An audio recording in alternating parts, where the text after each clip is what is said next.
জমজমাট ম্যাচে জিতল চেন্নাই। রাহানের ভুলে প্লে অফ স্বপ্ন চুরমার নাইটদের।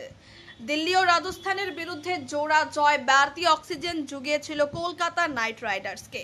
পক্ষে গিয়েছিল হায়দ্রাবাদ বনাম দিল্লি ও মুম্বাই বনাম গুজরাট ম্যাচের ফলাফলও। তবে এরপরও শেষ রক্ষা করতে পারল না গতবারের চ্যাম্পিয়নরা। পয়েন্ট তালিকার লাস্ট বয় চেন্নাই সুপার কিংসের বিরুদ্ধে ঘরের মাঠ ইডেন গার্ডেন্সে হেরে আইপিএল থেকে কার্যত ছিটকেই গেলেন অজিঙ্কা রাহানেরা। টসে জিতে প্রথমে ব্যাটিং বেছে নিয়েছিল কলকাতা। ডোবালো সেই সিদ্ধান্তই। নূর আহমেদের ঘূর্ণিতে 179-তে আটকে গিয়েছিল নাইট শিবির। রান তাড়া করতে নেমে একটা সময় পিছিয়ে পড়লেও ডিওয়াল্ড ব্রেভিসের ঝোড়ো অর্ধশতক ম্যাচে ফেরায় চেন্নাইকে। সঙ্গ দেন শিবম দুবেও।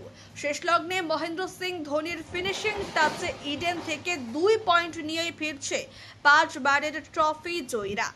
বৈভবের 1 ওভারে ঘুরল ম্যাচ।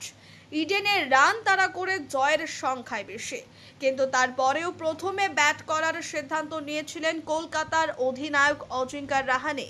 তার সেই সাহসী সিদ্ধান্তই শেষমেশ ফিরল বুমর্যাং হয়ে। 180 তাড়া করতে নামা চেন্নাইয়ের শুরুটা বিশেষ ভালো হয়নি। দুই